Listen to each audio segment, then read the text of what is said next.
Now, here's Jamie. Thanks for staying tuned in here to the Jamie Maloney Real Estate Show here on 1250 Wins WHNZ. I'm joined in studio today with Stella Giudicelli, fellow real estate agent at Coldwell Banker.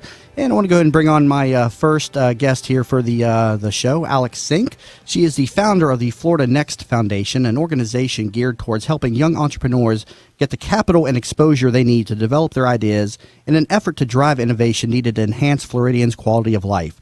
She is also a board member of C1 Bank, a St. Petersburg-based community bank, and worked for Bank of America for 26 years, where she rose to serve as president of Florida operations before retiring in 2000. Alex Sink served as chief financial officer for the state of Florida from 2007 to 2011, where she was responsible for the state's accounting, treasury, and cash management, along with insurance agent licensing and risk management, and was also the 2010 Democratic nominee for the state of Florida governorship.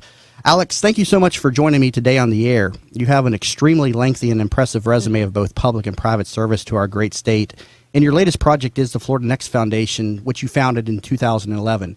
Tell the audience and myself more about this organization and your motivation behind its creation.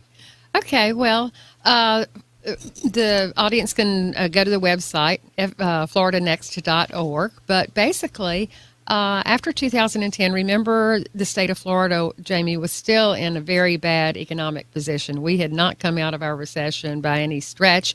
And I just had a belief that the way to rebuild the Florida economy is one job at a time and to grow our own businesses rather than go off and think that some New York City-based big Fortune 1000 company is going to just pick up and move its headquarters to Tampa, for example.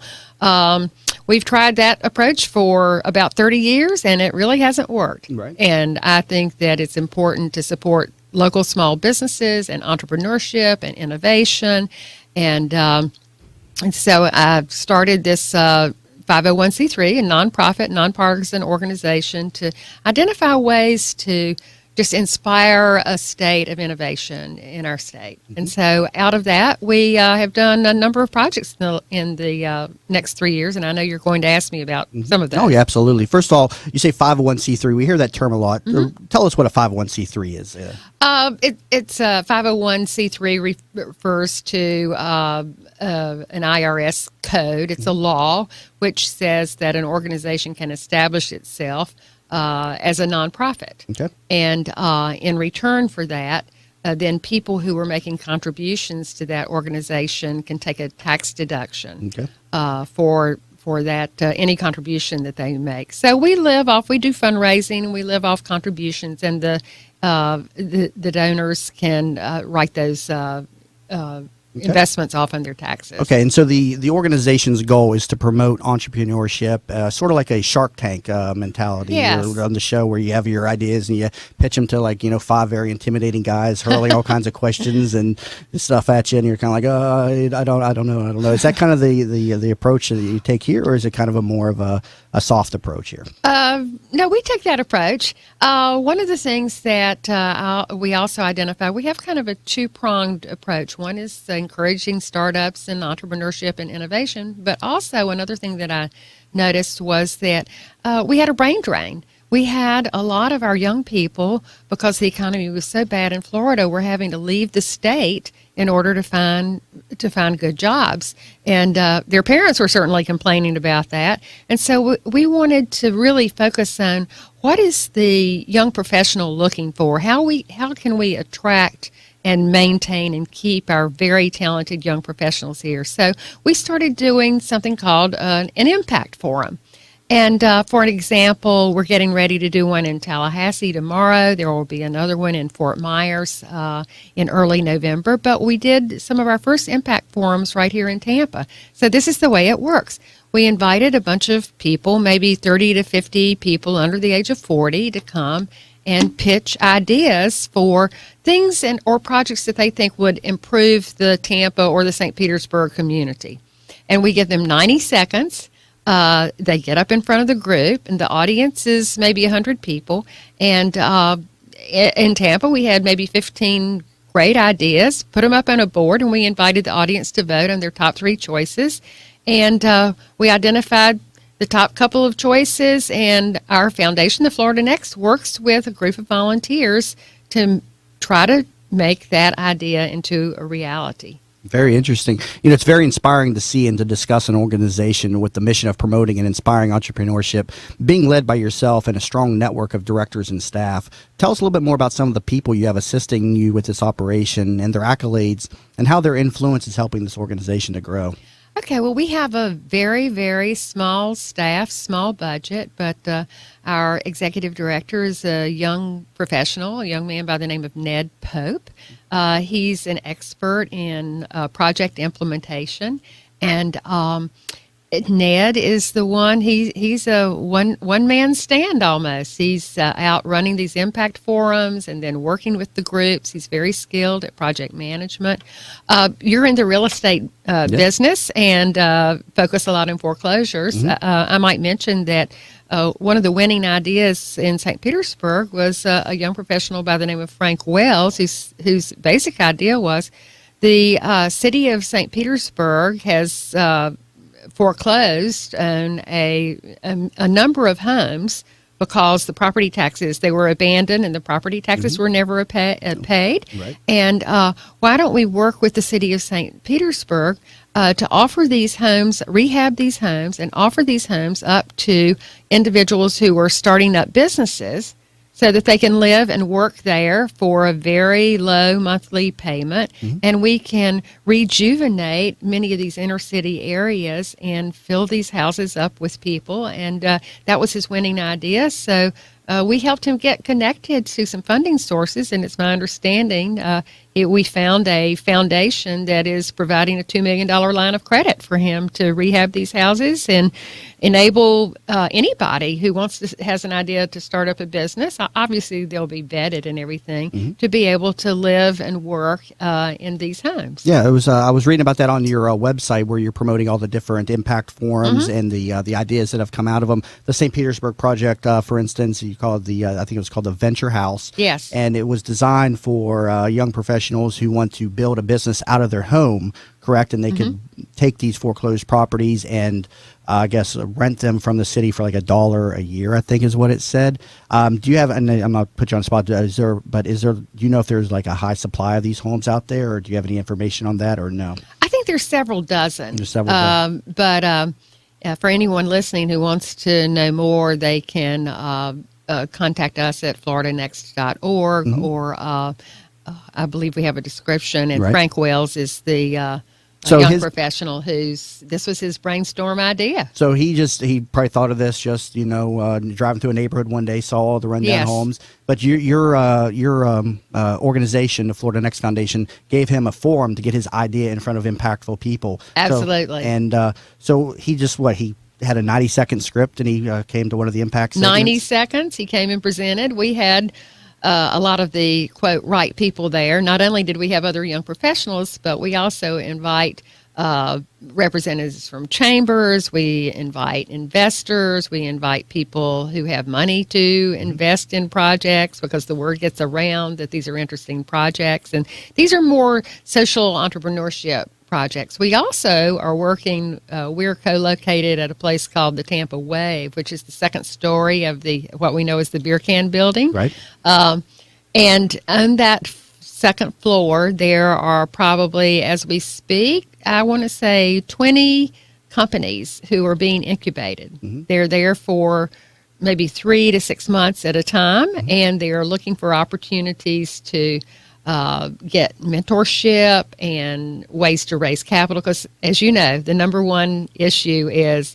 how am I going to get the capital to run my business. So those are we're just we're there to help. We're there to help grow our economy in Florida and really be focused on the enormous amount of talent that exists right here under our nose. Now, these impact forum events, how do you promote these, or how do we get information? I know you got them on the website, but where else are you promoting these? How are you getting people in the exposure out there? Well, through our partners. For example, when we go up to Tallahassee tomorrow, we got some funding from the Community Foundation. The Community Foundation plus the United Way here in Tampa Bay supported our efforts in our impact forum. We might be partnered up with We're partnered with FSU in Tallahassee. So we have to find community partners who are really plugged into the local communities, because we're not some outside organization that wants to come in and tell you what to do or how to do it. We just know how to facilitate and how to. What we want to do is take an idea. Lots of people have good ideas, and make those ideas into realities and real projects with real work plans. Yeah, now see, you just mentioned you have the Tallahassee Impact Forum coming up here on the 14th, which is tomorrow? Yes. And then you got another one in Southwest Florida coming up on November 5th as well. Is that correct? That's right. And who That's are the right. people in the audience that are judging you mentioned there's people that vote on it. Who are the people out in the audience that are voting? Anybody who comes. Just anybody, so I can show up and have a vote. Oh, definitely. Anybody who's interested is welcome to come and attend an impact forum and pitch an idea. I mean, one of the winning ideas of the Tampa Forum, it was just a young man who came to listen, and during the course of the night, he came up with this idea that we need to be a more philanthropic, charitable giving community in Tampa Bay. Yeah, save that thought there. We're going to take a quick break. I want to talk a little Okay. bit more about that coming back from the break. She's referring to the winning forum, which was the Sunday Sounds event here in Tampa. If you're just tuning in, though, you're listening here to the Jamie Maloney Real Estate Show here on 1250 Wins WHNZ, and we're talking with Alex Zink, founder of the Florida Next Foundation. So please stay tuned. We'll be back here in a moment on 1250 Wins WHNZ. With local expert Jamie Maloney. Now, here's Jamie. Hi again, everybody, and thanks for staying tuned in to the Jamie Maloney Real Estate Show here on 1250 Wins WHNZ. In studio today, we're talking with Alex Zink, founder of the Florida Next Foundation. And I want to continue the conversation here. We're talking about the Impact Forum series and how people are getting their ideas out to the community. And we were just talking about the very successful idea that came out of St. Petersburg, the Venture House idea, where people could pick up homes that have been foreclosed by the city for $1 a year on a rental basis, with the opportunity to even purchase them for $1 to grow and promote their business out of their homes. And the idea in Tampa was something known as the Sunday Sounds. Tell us a little bit more about that idea that came out of a Tampa Impact Forum. We had two winning ideas out of the Tampa Impact Forum. The first was Sunday Sounds, and the idea here is that in order to attract and keep our young people, they like activities, and they like to know that maybe the first Sunday of the month is a certain activity in a park.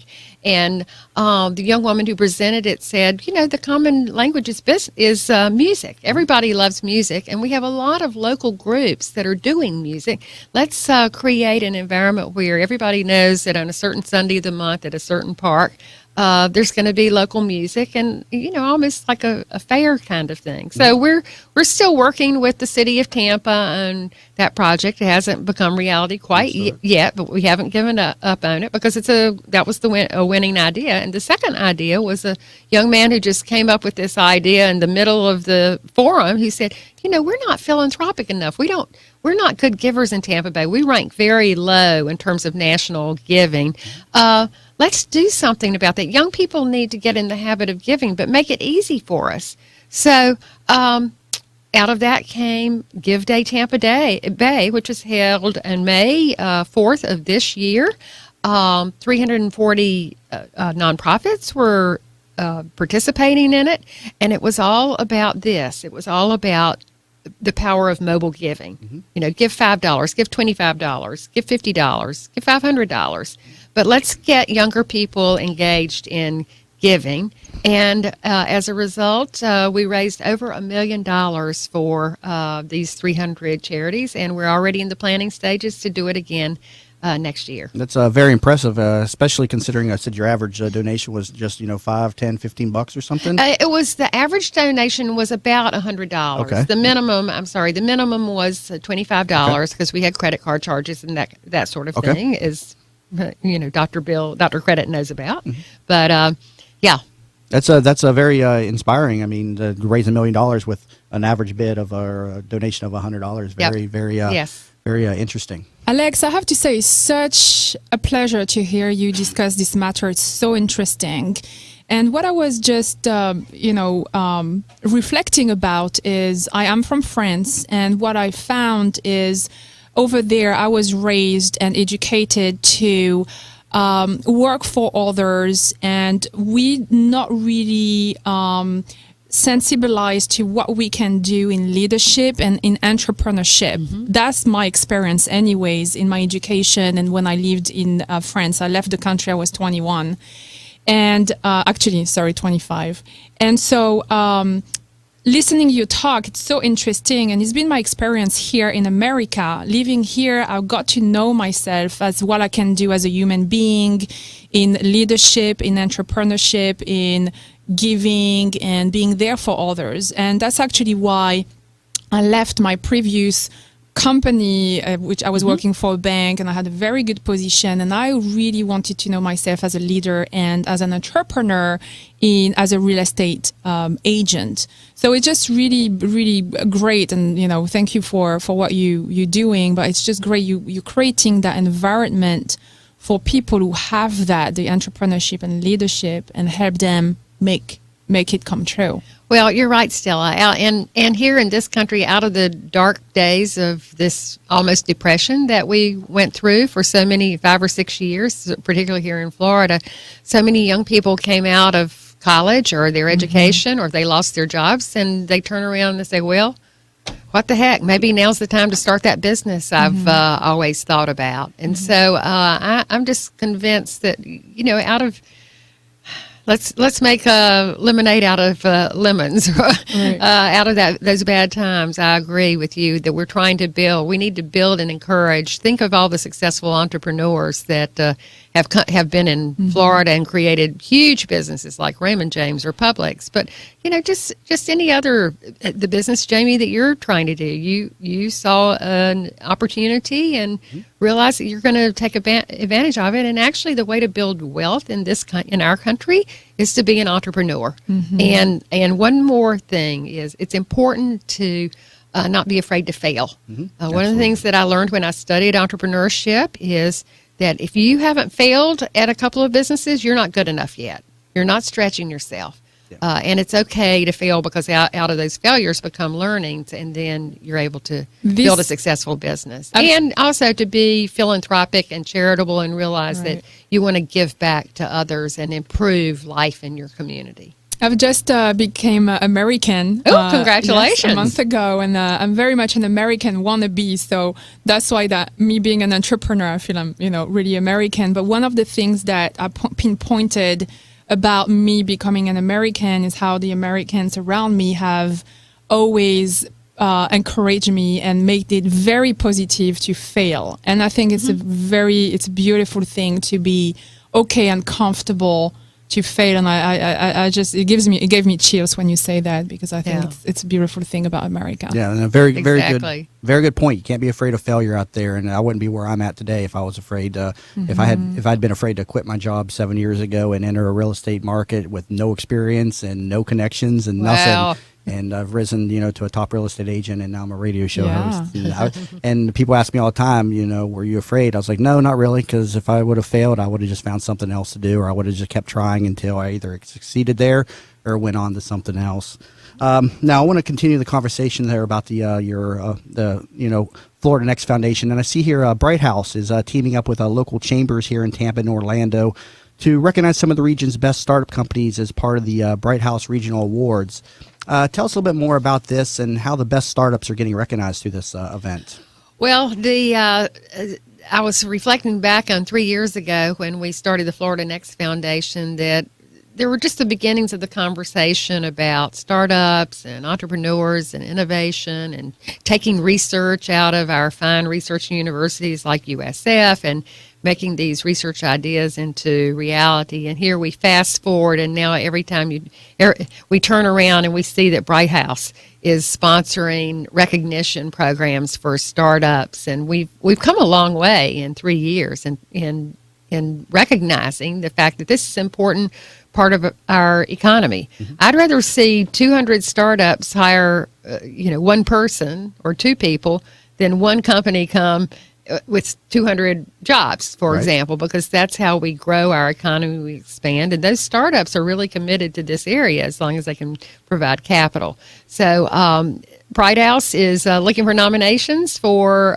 startups to recognize, and you can go on their website, I'm sure, and submit your own name or the name of somebody else. And it's going to lead up to a series of events, I believe, in Tampa and Orlando to recognize Startup Company of the Year. Now, are any of the people that have worked with you through the Florida Next Foundation involved in this, or is this just something that is just kind of in line with what we're talking about, or how does it fit? Well, it's we've got our fingers in many different pots. We're closest to a volunteer organization called Tampa Wave.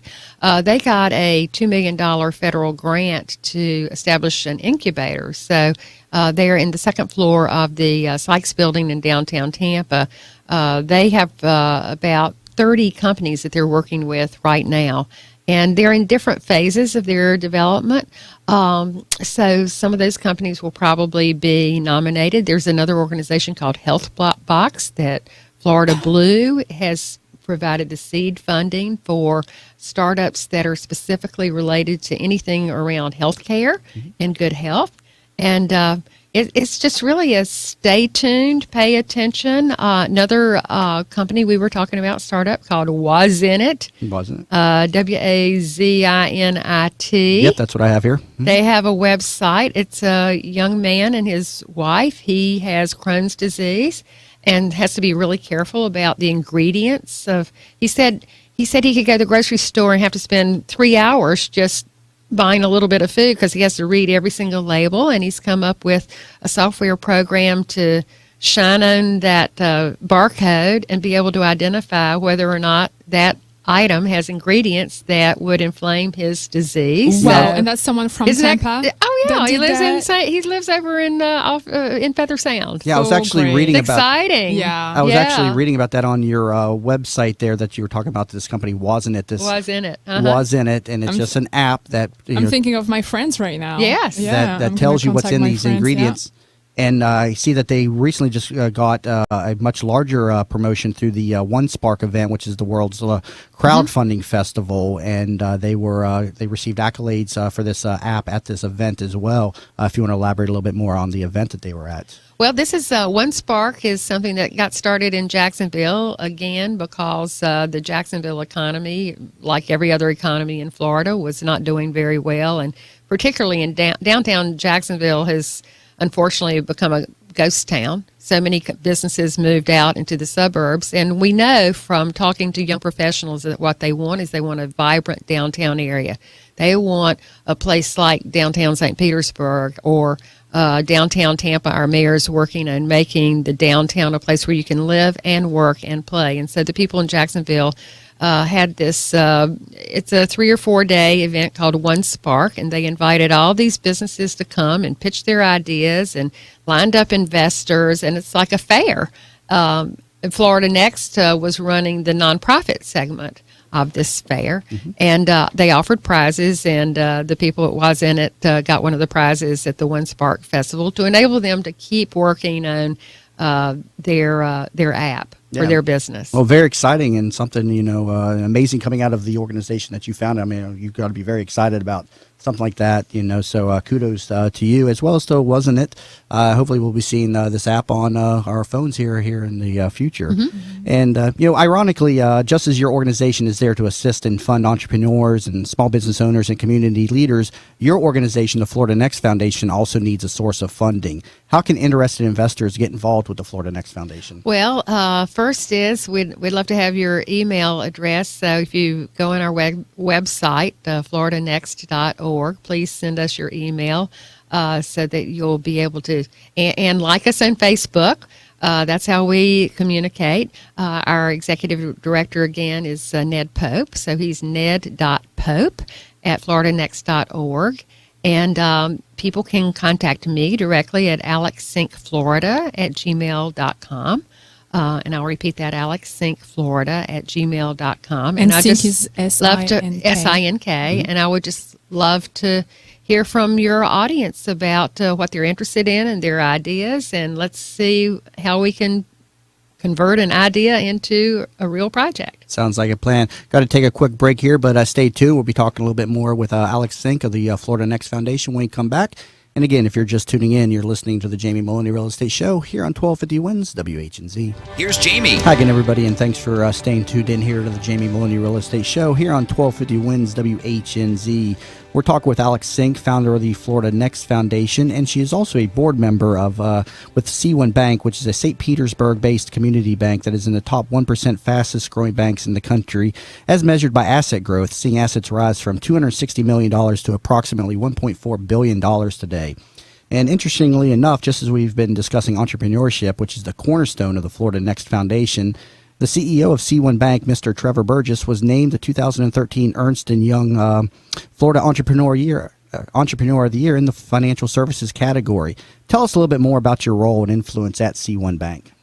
Well, I got involved with C1 initially probably a couple of years ago. Some people that I used to work with in banking had started working there, and was just very impressed with Trevor Burgess, who is the CEO, and he came in and took over a small bank and then did some other acquisitions with the idea of growing a true community bank throughout the state of Florida. And people might wonder, where does the name C1 come from? It stands for Customers First and Community First. They're very and I like that very much. And this summer, about a couple of months ago, they did a public offering. There are not very many companies doing initial public offerings right now, but they felt very confident in their investment model. And so C1 Bank is now listed on the New York Stock Exchange, and we're all very proud of that. And they're a bank that supports entrepreneurs. So it fits in very well with some of the other work that I'm doing, and they're very creative in their lending approaches and do a tremendous amount of small business lending. Yeah, and very, I can see how it's affiliated with Florida Next, and it kind of goes hand in hand with entrepreneurship. So I can see how you definitely decided to get involved with C1 Bank in addition to the Florida Next Foundation. What are some of the advantages depositors have when dealing with a local community bank over the large institutional banks? Well, I think that some people need to deal with large institutional banks. Some people need to deal with both. But one of the advantages of the community bank is the decisions are made here locally. Whether you have a loan relationship or a deposit relationship, the people making the ultimate decisions about your credit request or about your deposit relationship really are sitting right over there in St. Petersburg. So they pride themselves in staying very close to their community. They've now expanded to Sarasota, Fort Myers, just started in Miami. They have 2 or 3 branches in a booming market, as I'm sure you've been talking about from the real estate perspective, Jamie, that Miami is really booming. But dealing with that community bank that has that local flavor, and they're very invested in the community. They're the bank of the Bucks, and they're involved with the local soccer team and support the Lightning, and their executives are leaders in American Cancer Society, American Heart Association here. So they're living what their mantra is to put their clients and their community first, and I'm very proud to be affiliated with them. Now, Alex, you also served as Chief Financial Officer of the state of Florida, where you oversaw the management of the state's $15 billion treasury and were responsible for the accounting of the state's $70 billion budget. In addition, your 26-year career at Bank of America saw you rise to President of Florida Operations, which undoubtedly qualifies you in the field of financial management and business development. For all the listeners tuning in, I want to know, what are some of your keys to success when developing a new idea or business? Well, one of the keys to my success is to believe in people and to identify great talent. No one person can accomplish great things. You have to surround yourself with a great team of people. And Jamie, I bet you would say that your team that you work with at Coldwell Banker is a great team to deal with. It's very important. You have to trust in people, and you want to maintain your reputation for integrity and trust when you're doing your business affairs. And you also, you have to have ambition and set goals. Yeah, I myself, I find the greatest challenge in growing myself and I think a lot of people do, is growth is a challenging part of any business, and the ability to find the right people to entrust with, assisting you in your business. And that's something that I have a challenge with. And I think it's a great point that you just raised, that you got to have the right people around you. And something that I think is probably the greatest challenge in growing a business is expansion. I mean, would you not say? I definitely would. And as we've done many roundtables with business owners, large and small. And when I ask them, what are your big issues? Well, they say access to capital, of course, to grow my business. And number two, right after that, is we're worried about being able to find talent. I can't find people with the right skills to do the jobs that I have available. And so that's why it's so important in this area for us to focus on education and encourage people to go as far as they possibly can to get themselves educated into the jobs. There are many jobs in this country and in this state that are going wanting. So be sure that you focus on what are these technology jobs are going. They're hard to find people to fill them. So let's get educated with the skills that we need for the jobs of the 21st century. Yeah.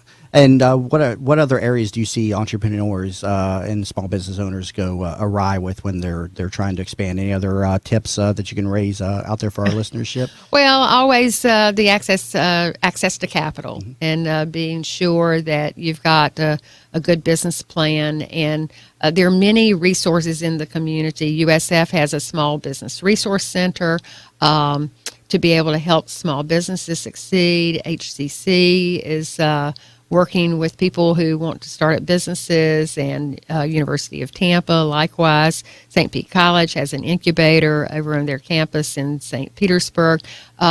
So it's having a good plan, executing on your plan, finding the talent, and also availing yourselves of the many, many resources in this region that can help you succeed in your business. Yeah, I think having a business plan is important, and finding the right people to assist you in the expansion and growth of your mm-hmm. business. Definitely a challenge for me, and definitely a challenge that I see in a lot of the other business owners out there. And interestingly enough, though, your organization, the Florida Next Foundation, gives entrepreneurs a forum to help them expand a little bit. And in wrapping up a little bit, I want to just kind of highlight that a little bit more. The Florida Next Foundation, again, you can find that over at floridanext.org, some information on this. But the Impact Forum series, if you're an entrepreneur out there looking to grow and promote your idea, they offer these Impact Forum series where you can get out in front of people. And again, for the listenership, tell us how these operate again one more time. Well, in the Impact Forums, and we're hoping to come back, we're planning to come back around and do another one in Tampa and in St. Petersburg sometime during the first part of 2015. Bring your idea, 90 seconds to pitch your idea, just like Shark Tank. Mm-hmm. And if the group of people, probably an audience of 75 to 100 people, like your idea, then we'll help work with you to form a volunteer committee to figure out how that idea might become a reality. But who knows? It's just like listening to The Voice. Mm-hmm. You present your idea, there might be that one person in the audience who really is taken by your idea and might become your angel investor and work with you. Well, hey, Alex, this has been a great discussion today. I'm very inspired, and it's great to see, some of your influence getting out there and helping the people of the community get their ideas in front of people of influence and who can help their business grow. So thank you very much for being in studio today. I've thoroughly enjoyed the conversation and the discussion. Thanks, Jamie, and thanks, Stella. Nice to meet you. And you too. And if you're just tuning in, you've been listening here to the Jamie Maloney Real Estate Show here on 1250 WINS WHNZ. If you're just finding my show on the air for the first time, you will find me here every Mondays at noon. So I invite you to please tune in, as my show aims to become your information source for the Tampa Bay real estate market. Off the air, you can find me at my website and catch all of my past shows of the Jamie Maloney Real Estate Show over at tampabayradio.com. Just go to the page there, and there's a show info tab, and you can catch all the audio casts as well as all the stream casts. And you can watch future shows as well live through the stream via the live stream feed on the tampabayradio.com site. Also, feel free to give me a call for your real estate needs, 813-760-8516. 813-760-8516. I hope everybody has a great week, and I'll see you next Monday at noon on the Jamie Maloney Real Estate Show.